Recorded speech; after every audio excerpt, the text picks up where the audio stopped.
En el invierno de 1968, en la helada Sierra de Durango, una partida de caza entró al bosque siguiendo el rastro de una familia desaparecida. Encontraron algo que la historia no quería que supieras, una verdad biológica imposible oculta en la oscuridad de una cueva. El aire olía a pino, a sangre caliente y a un miedo tan antiguo que silenció a los pájaros. Durante 50 años, el único sobreviviente no dijo nada, pero la bestia que hirió en esa cueva no murió, solo aprendió a tener paciencia. Las manos de Ramiro descansaban sobre la madera desgastada del porche, una maraña de venas abultadas y articulaciones inflamadas por la artritis, testimonio de 82 años de duro trabajo y una noche que detuvo el tiempo. Eran las manos de un hombre destrozado, pero sus ojos, hundidos en un rostro surcado por el sol de Durango, mantenían una lucidez aguda, una vigilancia que nunca dormía. Observaba la línea de árboles donde la Sierra Madre Occidental comenzaba a absorber la luz del día, un ritual diario de confirmación y miedo. La cabaña rústica, aislada en las afueras de Canatlán, no era un hogar, sino un puesto de centinela autoimpuesto, una prisión construida con los tablones de la memoria. El aire frío de la noche que se acercaba traía consigo el aroma a pino y tierra húmeda, un aroma que para otros sería de paz, pero para él era el perfume de la tumba de su juventud. La rutina era su único escudo contra el caos que bullía bajo la superficie de su mente. Despertar antes del amanecer, preparar café fuerte y amargo, remendar cercas que ningún animal se atrevía a cruzar y limpiar un rifle que no se había disparado en 50 años. Cada tarea se realizaba con precisión metódica, un esfuerzo consciente por mantener las manos ocupadas y los pensamientos anclados en el presente. Sin embargo, el pasado era una marea insistente, erosionando los cimientos de su precaria paz con cada objeto que tocaba. El machete de plata heredado de su abuelo, ahora deslustrado y opaco, guardado en una caja de madera, los mapas topográficos amarillentos, con notas escritas con una caligrafía que ya no era la suya, la brújula con su cristal agrietado, que siempre señalaba una herida abierta en la geografía de su alma. El silencio en la cabaña era una entidad física, densa y pesada, llena solo por el crepitar de la leña en la estufa o el silbido del viento en las rendijas de la ventana. Era un silencio diferente al del exterior, en la inmensidad de las montañas. En el bosque, el silencio era vivo, palpitante, lleno de secretos y la respiración de depredadores invisibles. Entre sus cuatro paredes, el silencio era el de un mausoleo, el eco de la ausencia de los hombres que no habían regresado con él, cuyas voces aún escuchaba en sus momentos más cansados, susurrando advertencias que el tiempo no había logrado borrar. Se había convertido en un maestro en descifrar los matices del vacío, distinguiendo la quietud de la paz de la quietud de la espera, la calma antes de la tormenta. Su aislamiento era absoluto y deliberado. El cartero dejaba correspondencia esporádica en un buzón a la entrada del camino de tierra, y un joven de un rancho vecino traía víveres cada 2 semanas, dejándolos en el porche sin más que un gesto respetuoso. Ramiro evitaba las miradas, las preguntas, la falsa compasión de quienes lo veían como un simple anciano solitario. No podían comprender que su aislamiento no era una elección nacida de la misantropía, sino una cuarentena. Se sentía contaminado por la verdad que cargaba, portador de una enfermedad de la memoria que no debía propagarse. El mundo exterior, con sus ciudades ruidosas y su fe ciega en el progreso, no estaba preparado para lo que la noche de Durango podía deparar. Era el último eslabón de una cadena rota. Su linaje familiar no estaba registrado en libros ni escudos de armas, sino en la tradición oral, susurrada de padre a hijo bajo el cielo estrellado de la montaña. Eran guardianes, protectores silenciosos contra lo que las leyendas llamaban cambiapieles, pero que su abuelo, con absoluta seriedad, describió como una anomalía biológica, un defecto en la creación que la naturaleza intentaba ocultar. Su padre le había enseñado a rastrear lo imposible, a leer las señales que otros cazadores ignoraban, la profundidad de una huella, el silencio antinatural de las aves, el olor a ozono y carne podrida que precedía a un ataque. Ramiro había aprendido esta lección demasiado bien, y ese conocimiento se había convertido en una maldición que lo encadenaba a esa tierra. Dormir era un lujo que rara vez se permitía. Cuando la fatiga vencía a la vigilia, las pesadillas llegaban con la fuerza de una avalancha. No veía monstruos, al menos no con detalle. Vio oscuridad, una oscuridad consciente y hambrienta. Vio la nieve blanca teñida de un rojo intenso y el vapor que emanaba de los cuerpos de sus amigos en el frío gélido. Despertó con un grito ahogado en la garganta, el cuerpo empapado en sudor, las manos buscando el rifle junto a la cama. El orgulloso e intrépido joven de 25 años que había entrado en el bosque en 1968 para cazar una sombra nunca se había ido. El anciano que ahora se levantaba y se dirigía a la ventana para enfrentarse a la noche no era más que el fantasma que habitaba sus ruinas. Los objetos de su casa eran reliquias de una guerra no declarada. El rifle Winchester, de grueso calibre personalizado por su padre, permanecía inmaculado. El aceite de sus piezas metálicas relucía a la tenue luz de la lámpara. Junto a él, colgado de un clavo, había un rosario de madera oscura, regalo de su madre, cuyas cuentas nunca rezaba, sino que tocaba en busca de un calor que ya no existía. Sobre la mesa había un diario con la tapa de cuero reseca, en el que nunca escribió una palabra sobre lo sucedido. El diario era un recordatorio de su fracaso, de su silencio. Documentar la verdad sería admitir la enormidad de su fracaso, y la culpa era una carga demasiado pesada para ser transmitida con tinta. El cambio en el viento fue la primera señal. No era solo la bajada de temperatura lo que anunciaba la llegada del invierno. Era una calidad diferente en el aire, una corriente más densa que parecía cargar con peso, una electricidad estática que le erizaba el vello de los brazos. La reconoció. Era la misma sensación que había sentido semanas antes, aquella noche de 1968. El cielo parecía más bajo, las nubes más densas y oscuras, como si el paisaje mismo se contrajera de miedo. La naturaleza poseía una memoria más antigua que la del hombre, y Ramiro sabía que la cordillera se preparaba, cerrándose sobre sí misma en un silencio aprensivo, como un animal que presiente la llegada de un depredador alfa. Sentía la edad como un enemigo interno, una traición a su propio cuerpo. El dolor en las rodillas cada mañana le recordaba que sus piernas ya no podían correr como antes. La firmeza de su muñeca, que antes había podido mantener la mira de su rifle firme durante minutos, ahora temblaba al sostener una taza de café. La frustración era un veneno lento, la certeza de que el cazador que llevaba dentro seguía vivo y alerta, pero aprisionado en un caparazón frágil y en descomposición. Si la amenaza regresaba, como gritaban sus instintos, ¿qué defensa podría ofrecer? Su experiencia era vasta, pero ¿de qué le serviría contra una fuerza que exigía velocidad, fuerza bruta y una resistencia que ya no poseía? Las señales eran pequeñas, casi imperceptibles para el ojo inexperto, pero para Ramiro eran tan claras como un grito en la noche. Un rebaño de ovejas de un rancho lejano fue encontrado masacrado, no para alimento, sino salvajemente, con sus cuerpos destrozados y abandonados. Un turista que se aventuró a salirse de los senderos marcados y desapareció sin dejar rastro. Un suceso que las autoridades locales clasificaron rápidamente como un trágico accidente. Y lo más inquietante de todo, marcas de garras en la corteza de los pinos más altos, a una altura que ningún oso ni puma podría alcanzar. Eran marcas antiguas, familiares para él, marcas territoriales. La bestia estaba despertando, ejerciendo sus músculos,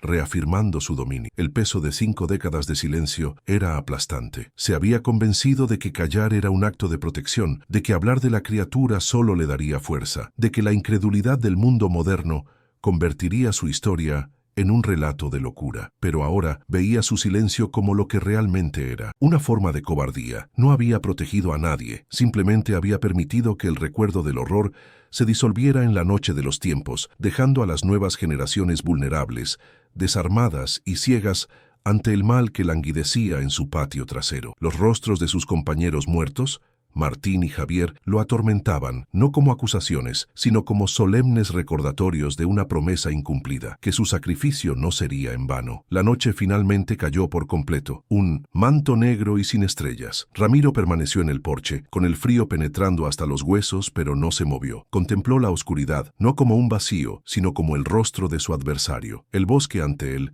ya no era un conjunto de árboles y piedras, era un solo organismo, un paciente depredador que albergaba en sus profundidades una imposibilidad biológica. El viejo cazador sabía que el tiempo de esconderse tras su rutina y sus muros había terminado. El hambre de la criatura había regresado y los susurros que comenzaban a serpentear por la aldea eran el presagio de un grito. El silencio ya no era una opción, era una sentencia de muerte. El detonante no fue un aullido en la noche, ni una nueva marca de garra en el bosque, sino el sonido del motor de un coche acercándose, un ruido extraño e invasivo en su soledad cuidadosamente cultivada. Una joven, con la ingenua determinación de la ciencia en sus ojos, detuvo su jeep frente a la cabaña. Se presentó como Elena, una bióloga que estudia patrones atípicos de depredación en las montañas para una universidad. Habló de lobos, osos y ecosistemas desequilibrados, usando un lenguaje clínico y ordenado para describir un caos que Ramiro conocía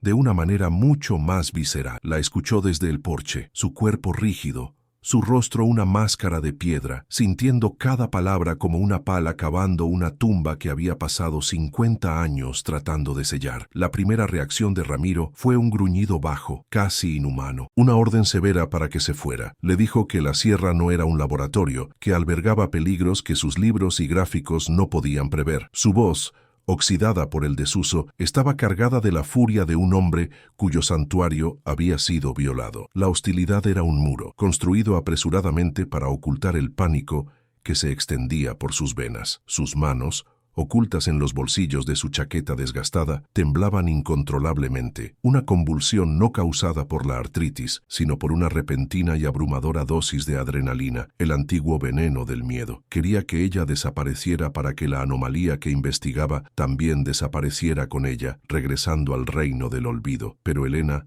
no se dejó intimidar. En lugar de retroceder, abrió su mochila y sacó un objeto envuelto en lona. Con cuidado, lo desenvolvió y le entregó a Ramiro un molde de yeso. Era la huella de una criatura imposible, una impresión profunda y clara, dejada en el lodo seco de un arroyo. La forma era una abominación biomecánica, la estructura de un pie humano distorsionado, con la planta de un cánido y garras largas y curvas que se habían hundido profundamente en la tierra. Para Elena fue un descubrimiento científico desconcertante. Para Ramiro fue la materialización de un fantasma. Contempló el molde, y el mundo a su alrededor perdió su sonido, reemplazado por un agudo zumbido en sus oídos, el sonido del tiempo fracturándose. La visión de esa huella fue un detonante sensorial que detonó una mina terrestre en su memoria. El aroma a pino que lo rodeaba fue reemplazado de repente por el dulce y metálico olor de la sangre fresca humeando en la nieve. El suave calor del sol en su rostro se transformó en el frío penetrante de una ventisca que le quemaba la piel. Podía sentir el peso del antiguo rifle sobre sus hombros y el grito de Martín,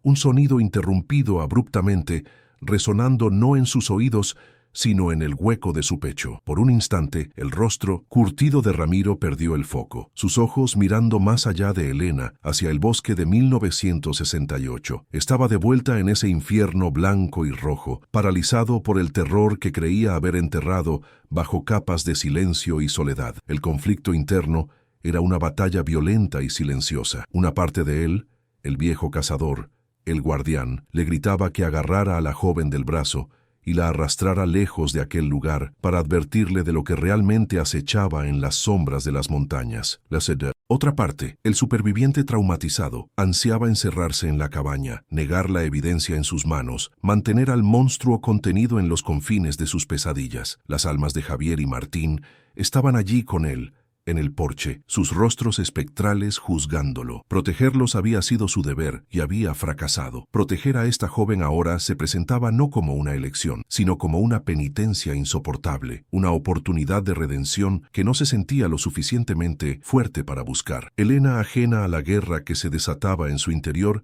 continuó hablando. Su voz lo devolvió al presente. Le mostró gráficos en una tableta, datos de collares rastreadores de lobos que simplemente se silenciaron, como si los animales hubieran sido arrebatados de la existencia. Describió cadáveres de ciervos encontrados en lo alto de los árboles, a más de 6 metros del suelo, una demostración de fuerza que desafió a cualquier depredador conocido en Norteamérica. Y entonces reprodujo un archivo de audio. Un sonido emergió del pequeño altavoz, una vocalización gutural y compleja que comenzó como un aullido de lobo, pero se transformó en algo más, algo con una resonancia de inteligencia y malicia. Era la voz de la oscuridad que Ramiro Ramiro conocía. Con la amargura que le era familiar, Ramiro preguntó cuál era la explicación de las autoridades. Elena suspiró, con una mezcla de frustración y desdén. Actividad atípica de osos pardos, respondió, citando el informe oficial del gobierno estatal. La misma excusa, la misma respuesta perezosa y burocrática que había escuchado hacía más de 50 años. La incredulidad conveniente,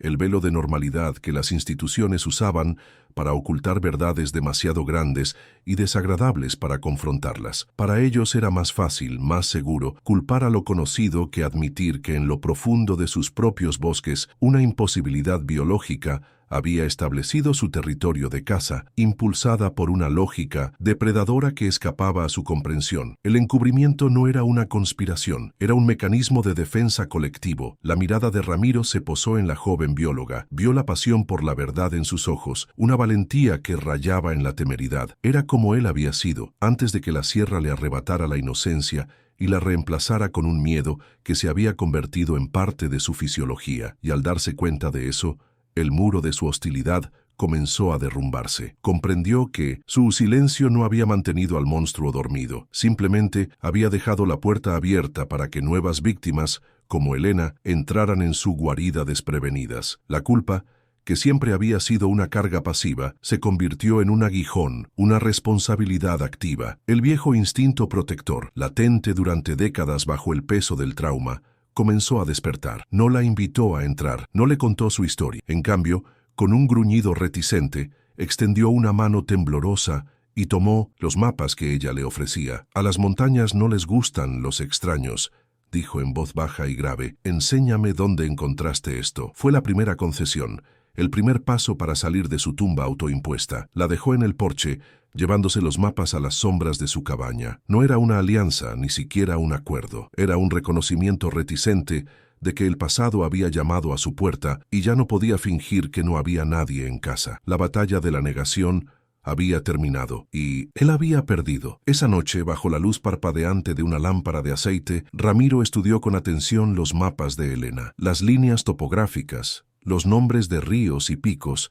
eran como cicatrices en un cuerpo familiar. Sus dedos, nudosos y manchados por la edad, trazaron las rutas que ella había marcado, los sitios de descubrimientos macabros, y entonces abrió una vieja caja de madera y sacó su propio mapa, dibujado a mano sobre un trozo de cuero hacía más de 50 años. La tinta estaba descolorida, el cuero endurecido, pero la geografía del miedo estaba perfectamente conservada. Cada punto que el joven biólogo había marcado como una anomalía científica ya lo había marcado como un altar de sacrificios. No era un monstruo nuevo, era el mismo. Entonces lo oyó, un sonido proveniente de lo profundo del bosque, traído por el frío viento nocturno. No era el aullido fragmentado y agudo de un coyote, ni el gruñido de un oso. Era un llamado largo, profundo y resonante, un sonido que parecía vibrar las mismas tablas de la cabaña y helarle la sangre en las venas. Tenía la melancolía de un lobo, pero se sustentaba en una capacidad pulmonar mucho mayor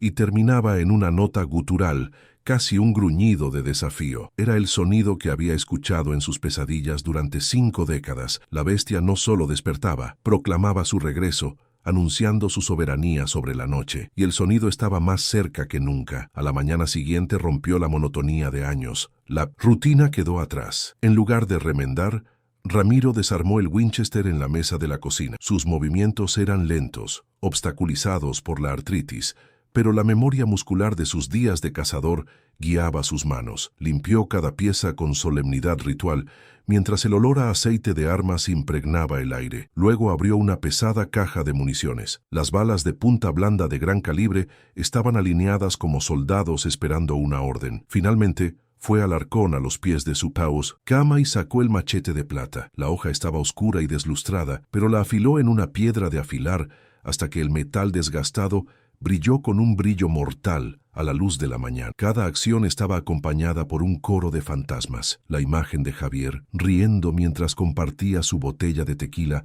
la noche antes de adentrarse en el bosque. La voz de Martín, hablando de los zapatos nuevos que le compraría a su hija al regresar. El peso de sus muertes era una pesada capa sobre sus hombros. Había sobrevivido, pero ¿a qué precio? Su silencio, que había justificado como una forma de proteger la cordura de su familia, ahora se sentía como una traición. Había permitido que se convirtieran en meras estadísticas, víctimas de un colapso, sus heroicas y horribles muertes reducidas a una mentira conveniente. La verdad era que habían sido masacrados por algo que no debería existir, y él era el único que lo sabía. Se obligó a abrir la pequeña caja metálica que guardaba bajo la cama, un relicario de su mayor fracaso. Dentro, los objetos parecían vibrar con una energía oscura. Un casquillo de bala de plata, abollado por el impacto. Un trozo de tela arrancado de la chaqueta roja a cuadros de Martín, aún con una mancha oscura y endurecida. Y una fotografía descolorida de los tres, tomada semanas antes de la cacería. Eran jóvenes,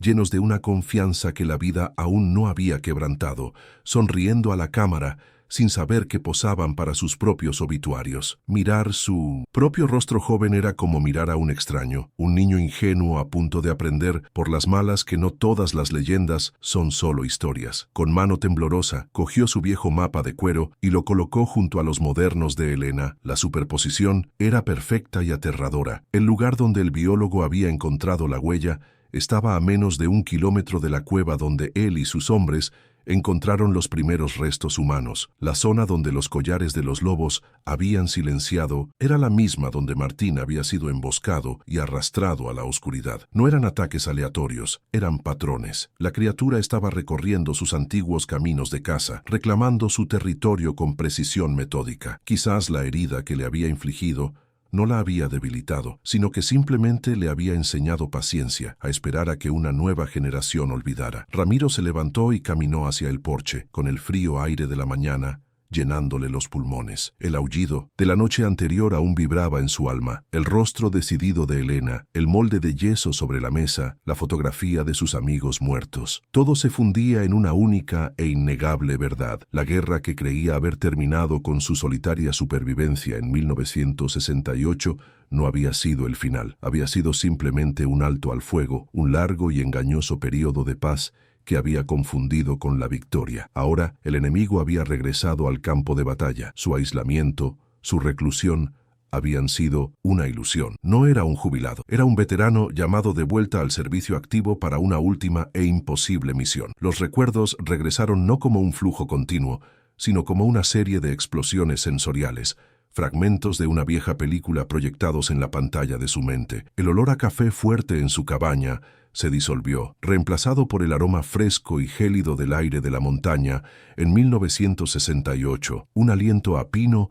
y la promesa de nieve. Recordó la sensación del pesado rifle en 1900. Sus manos, que aún no era una carga, sino una extensión de su voluntad. A su lado estaban Martín y Javier, jóvenes y fuertes, con el rostro enrojecido por el frío y el vapor de su aliento, convirtiéndose en nubes blancas. Había aprensión en el aire, pero por debajo la arrogancia de la juventud, la inquebrantable convicción de que eran los dueños de esta cordillera y de que ningún depredador, por grande o salvaje que fuera, era rival para ellos. Al principio no buscaban un fantasma. Su tarea era encontrar a los Morales, una familia trabajadora que había desaparecido de su rancho. La imagen de la casa aún atormentaba a Ramiro. El silencio sepulcral, la mesa del desayuno, puesta para una comida que nunca se celebró. La puerta trasera, de roble macizo, no había sido forzada. La habían arrancado de sus goznes como si fuera de cartón, y en la nieve que cubría el patio, las huellas. Un rastro informe que no pertenecía a ningún animal catalogado, que se adentraba en la oscuridad del bosque. El detalle más escalofriante, sin embargo, fue el perro de la familia, un valiente pastor, encontrado encogido de miedo en su perrera, vivo, ileso, pero con los ojos vidriosos por un terror tan absoluto que lo silenció para siempre. La llegada del sheriff del pueblo más cercano fue la primera lección de silencio institucional para Ramiro. El hombre, de barriga prominente y rostro enrojecido, observaba las huellas con desinterés,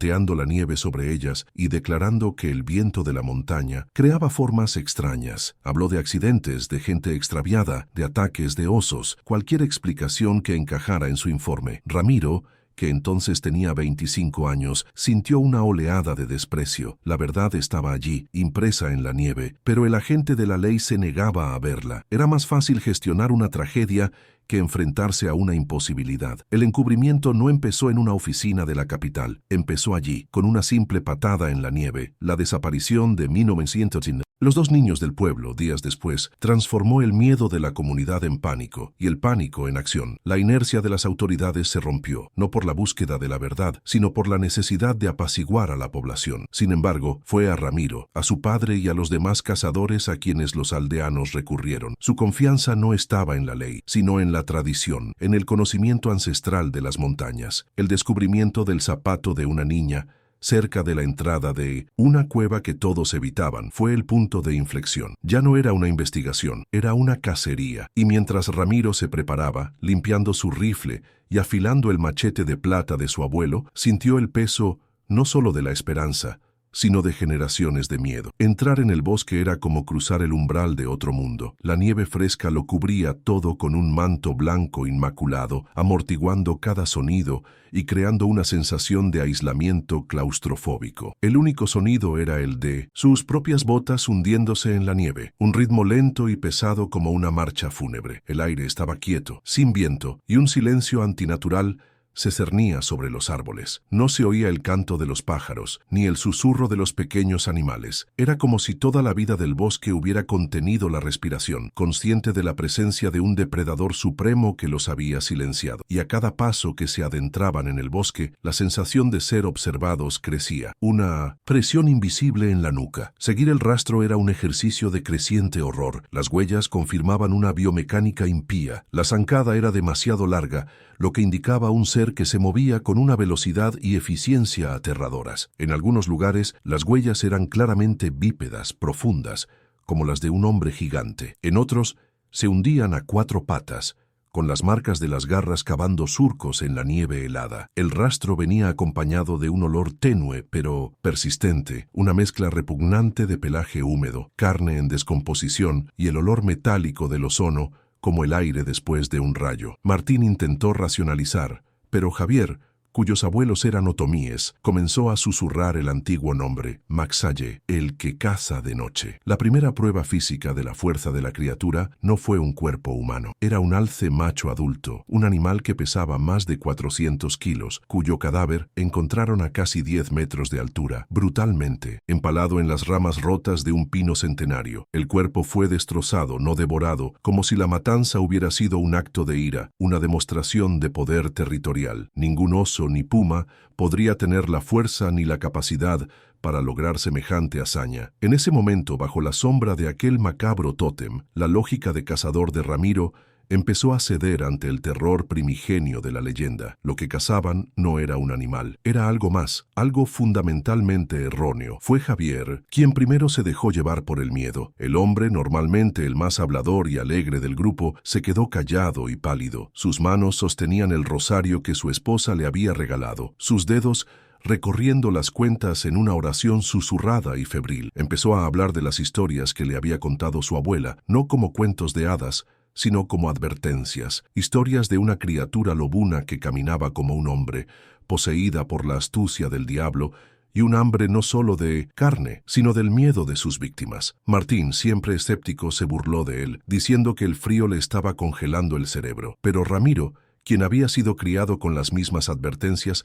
escuchó y sintió que se le formaba hielo en el estómago. La tensión entre el escepticismo de Martín y el creciente miedo de Javier colocó a Ramiro en medio de un fuego cruzado psicológico. Martín se aferraba a explicaciones racionales, forzando la realidad a ajustarse a su comprensión del mundo. Hablaba de enfermedades, mutaciones, cualquier cosa que mantuviera la amenaza dentro de los límites de la biología conocida. Su negación era una forma de valentía, pero también una ceguera peligrosa. Ramiro, en cambio, sentía la verdad en la sangre. El conocimiento transmitido por su padre y su abuelo, que siempre le había parecido una reliquia folclórica, ahora se revelaba como un manual de supervivencia para lo inexplicable. Se debatía entre el mundo de la razón y el abismo del horror ancestral. Y entonces oyeron el aullido. Descansaban al pie de un afloramiento rocoso, cuando el sonido rompió el silencio del bosque. No venía de lejos, venía de arriba, de las rocas que los cubrían. No era el aullido limpio y melancólico de un lobo, era una imitación grotesca, un sonido que empezó como un aullido, pero se transformó en un gruñido gutural, terminando en algo que sonaba inquietantemente parecido a una risa baja y áspera. El sonido pareció desgarrar la fibra de la realidad, una vocalización que no pertenecía a ninguna criatura de la tierra. Los tres hombres se congelaron, con la sangre helada, sin aliento. En ese instante dejaron de ser cazadores, se convirtieron en presas. El sendero los condujo a un acantilado de granito y en su base, oculta por una cortina de árboles y nieve, se encontraba la entrada a un sistema de cuevas. La oscuridad que emanaba de la abertura parecía más fría que el aire circundante y el hedor era abrumador, una oleada de podredumbre que los hizo retroceder. Era el olor de un matadero abandonado, de muerte antigua y reciente. Manchas oscuras, que solo podían ser sangre seca, cubrían las rocas alrededor de la entrada, en contra de su buen juicio, en contra del instinto primario de supervivencia que les gritaba que huyeran. Encendieron sus linternas y entraron. El deber hacia la manada desaparecida y herida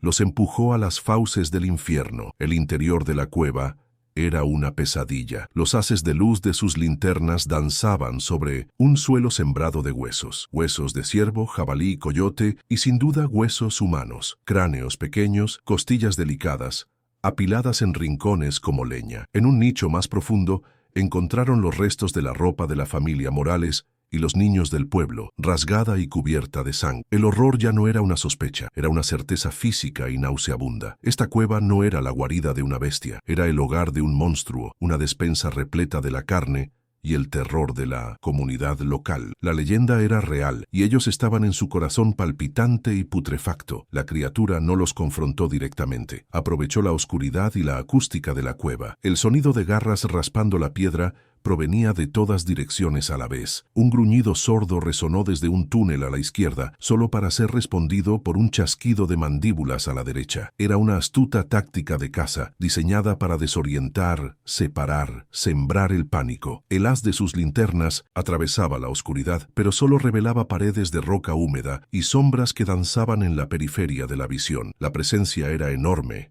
opresiva, y la sensación de que jugaba con ellos, saboreando su miedo antes del ataque, era la forma más pura de tortura psicológica. Martín fue el primero en caer. Frustrado y enfurecido, avanzó por un estrecho túnel, gritando desafíos en la oscuridad. El ataque fue increíblemente rápido. Una enorme figura oscura emergió de una grieta en el techo. Un movimiento borroso. Ramiro solo vio una garra del tamaño de un cortador de caña de azúcar impactar en el pecho de Martín, y luego su amigo fue arrastrado hacia arriba, hacia la oscuridad. El sonido del cuerpo golpeando la roca y el crujido agudo de los huesos al romperse fueron seguidos por un silencio repentino y terrible. El grito de Martín se interrumpió a mitad de su grito, y la única respuesta fue el húmedo sonido de algo alimentándose. Javier, quebrado por el terror, empezó a disparar a Pintus Intuseton, diestro y siniestro con su escopeta, ensordeciendo a los presentes en el reducido espacio. El pánico lo convirtió en un blanco fácil. La criatura, aprovechando el eco de los disparos para disimular su aproximación, lo atacó de lado. Esta vez, Ramiro la vio un segundo entero, iluminada por el destello del último disparo de Javier. Era bípedo, de casi 2,5 metros de altura, cubierto de un pelaje negro enmarañado. Su hocico era alargado como el de un lobo,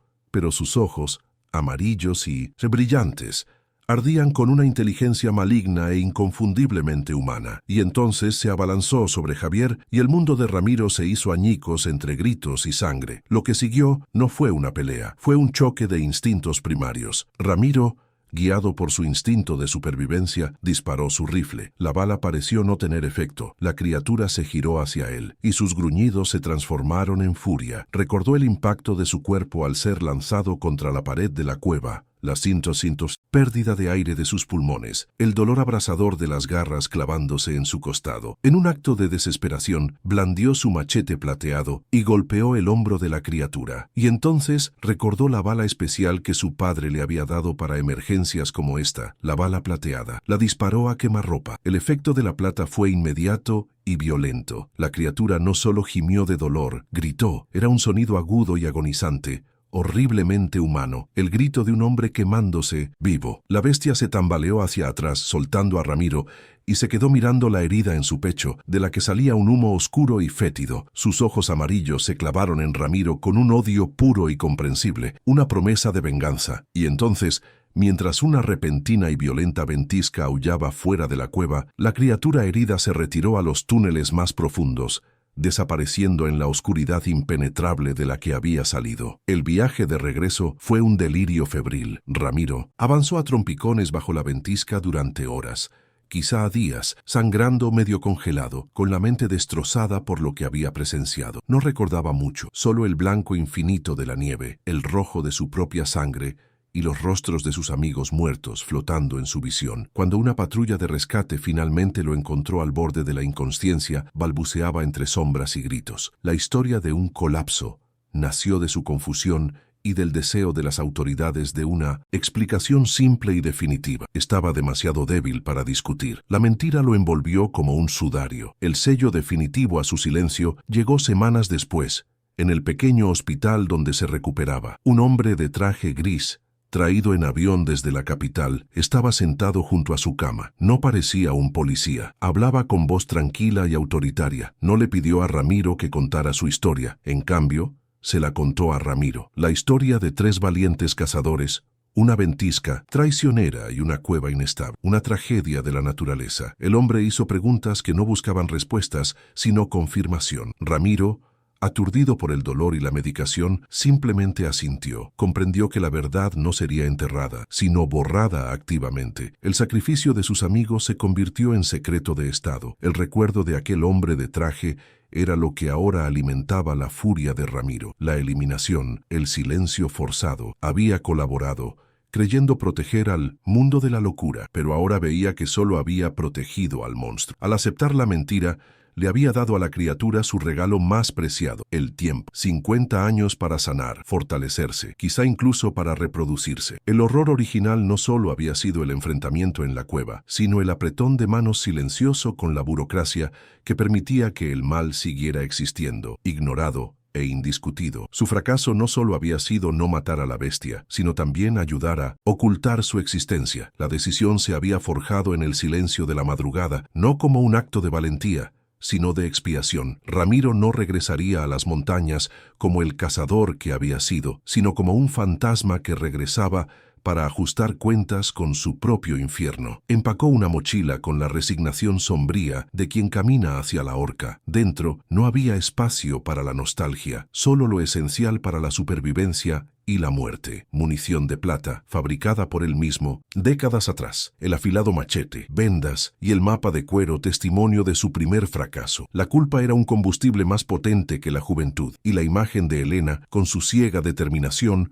lo impulsaba. No la salvaría para buscar redención, sino para asegurarse de que el monstruo no se alimentara de otra generación de inocentes. Encontró a Elena en la pequeña posada del pueblo, donde ella analizaba sus datos con creciente frustración. No le contó nada sobre los aullidos que había oído ni sobre los fantasmas que vivían en su cabaña. Se ofreció como guía, un viejo cazador que conocía senderos que no aparecían en los mapas. Su excusa fue ayudarla a ubicar sus cámaras y micrófonos en lugares más prometedores. Elena dudó, su mirada científica evaluando al anciano y su equipo anticuado. Había una intensidad en sus ojos que la inquietó, una gravedad que trascendía la de un simple ermitaño. Al final, la falta de progreso y una intuición que no podía explicar la hicieron aceptar. Partirían al amanecer. El primer obstáculo fue su propio cuerpo. La mochila, que en su juventud habría sido una carga trivial, ahora se sentía pesada por las piedras, cada correa clavándose en sus huesudos hombros. Los primeros kilómetros de la subida fueron una tortura silenciosa. Cada paso era una batalla contra el dolor agudo en las rodillas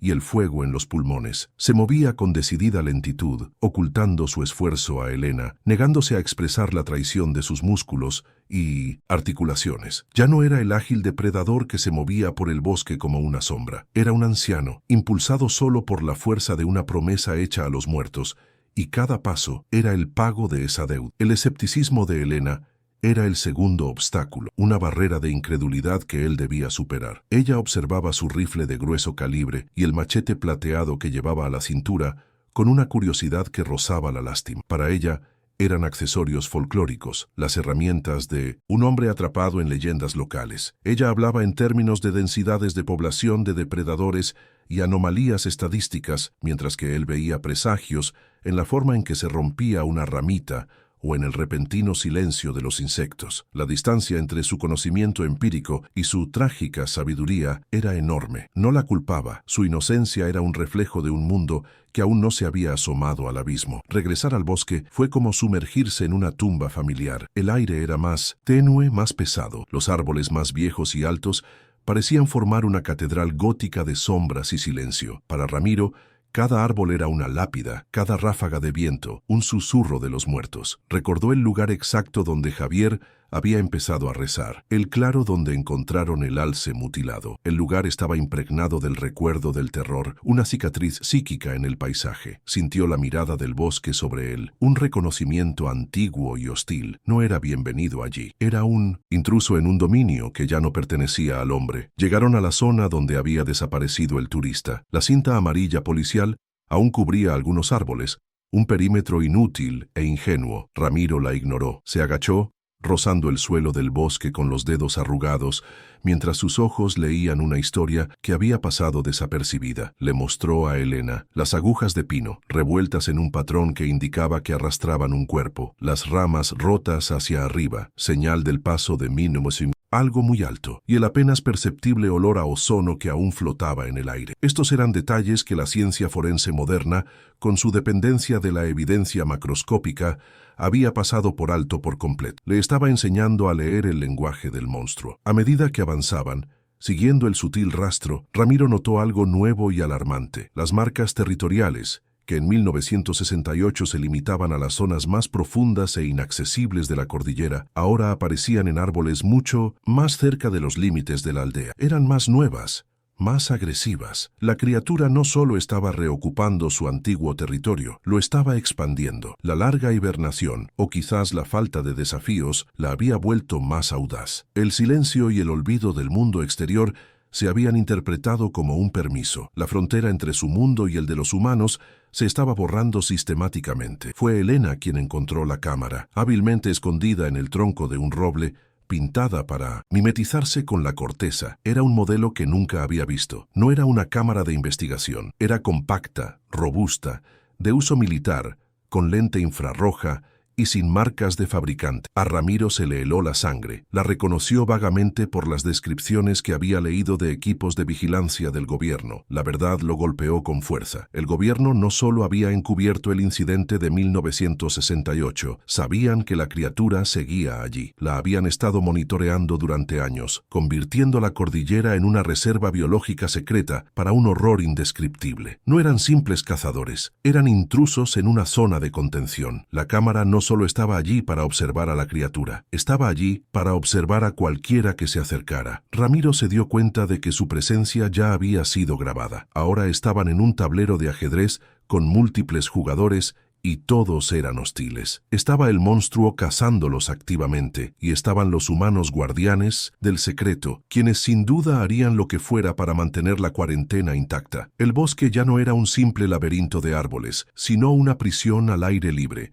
y acababan de activar la alarma. La convicción de Elena finalmente se quebró al caer la noche. Un nuevo aullido resonó por el valle, esta vez aterradoramente cerca. Apuntó su micrófono direccional, grabando el sonido. En la computadora portátil, el análisis espectrográfico dibujó una forma de onda extraña y compleja, con armónicos y modulaciones que no se correspondían con ningún animal conocido. Tenía estructura, casi una sintaxis maliciosa. Al ver la representación visual de esa vocalización profana, sumada al descubrimiento de la cámara y la asombrosa habilidad de Ramiro para rastrear lo invisible, el velo del escepticismo científico de Elena se desvaneció. Lo que sintió no fue la emoción del descubrimiento, sino un miedo frío y primario, el miedo del naturalista que se encuentra con algo que rompe todas las leyes de la naturaleza. El ataque llegó con la rapidez del crepúsculo. No fue una matanza, sino una prueba. Una masa de oscuridad y furia surgió de la línea de árboles,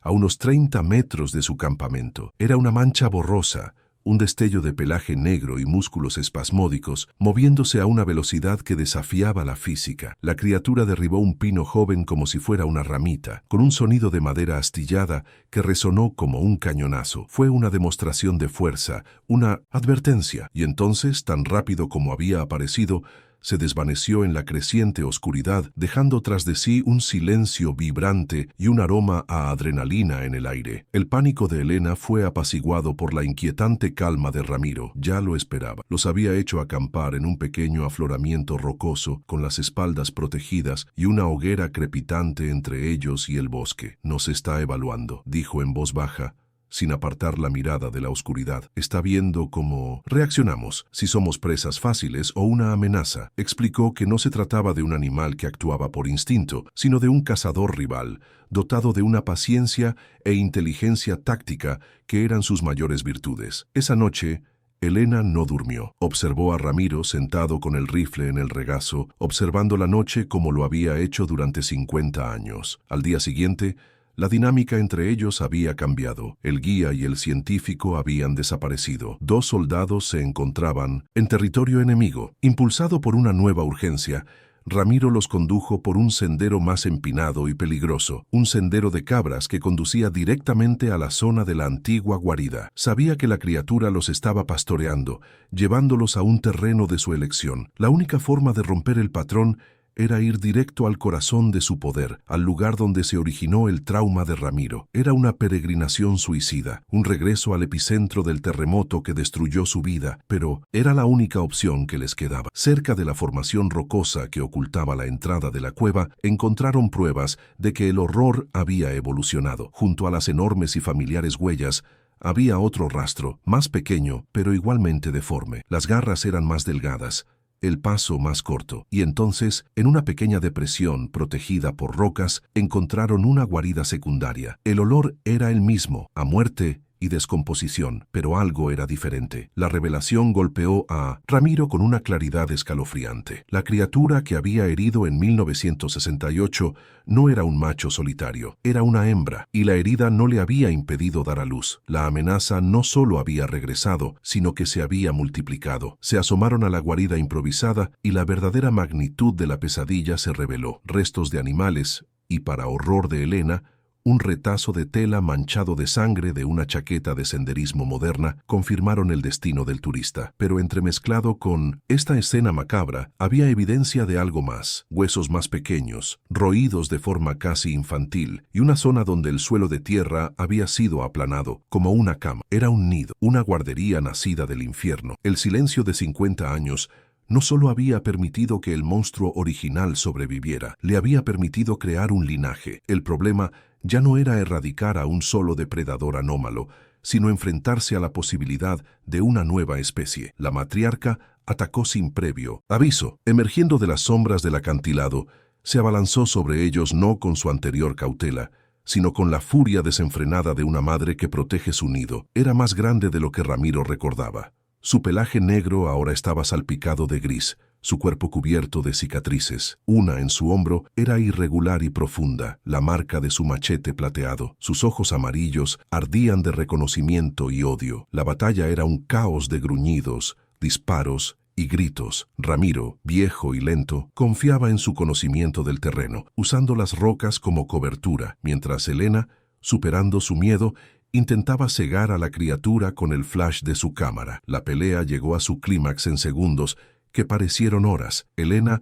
tuvo la presencia de ánimo para encender una bengala. El intenso resplandor químico rojo bañó la escena con una luz infernal y provocó que la criatura retrocediera con un grito de dolor. En esa fracción de segundo, Ramiro encontró su oportunidad. Disparó. El disparo no fue limpio, no como lo habría sido 50 años antes. La bala de plata impactó en la pierna de la criatura, destrozándole el hueso con un crujido audible. Cayó, aullando de dolor y furia. Ramiro avanzó, machete de plata en mano, para el golpe final, el mismo golpe que no había logrado asestar en 1968. Pero mientras la matriarca caía, una segunda forma emergió de la oscuridad de la caverna principal. Era más pequeña, más delgada y más rápida, una versión adolescente de la pesadilla. Si la madre era fuerza bruta, el cachorro era velocidad letal. Se movía con agilidad reptiliana, no para atacar, sino para proteger. Se interpuso entre Ramiro y su madre, gruñendo, con los colmillos al descubierto,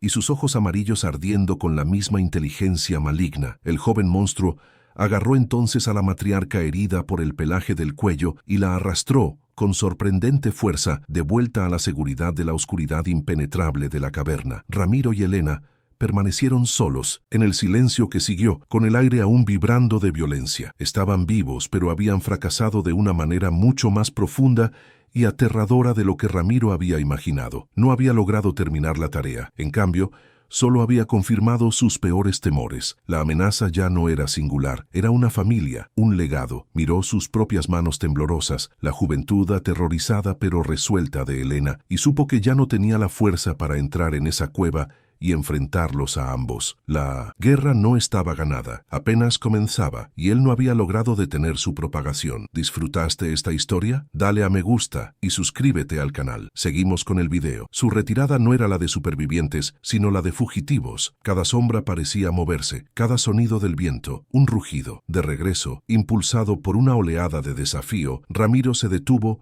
y destruyó la cámara del gobierno con la culata de su rifle. Fue un acto pequeño e inútil, pero una declaración. Ya no sería un peón silencioso en su juego. Sabía que las autoridades, o quienquiera que estuviera tras la vigilancia, vendrían, no para cazar a la criatura, sino para reparar la cerca, para reforzar la cuarentena, para borrar la evidencia de su paso y el de Elena. La batalla física en el bosque había terminado, pero la guerra por la verdad estaba a punto de comenzar. El regreso a la cabaña no era un regreso a la seguridad, sino una retirada al cuartel general de una guerra perdida. El silencio tras las paredes de madera era denso, saturado de agotamiento y del olor a ozono que parecía haberse adherido a sus ropas. Ramiro y Elena se movían como autómatas, con el cuerpo dolorido, las mentes luchando por procesar el horror que habían sobrevivido. No había alivio, solo el peso aplastante de un conocimiento que los separaba del resto de la humanidad. La cabaña, antaño prisión de Ramiro, se había convertido en un santuario precario,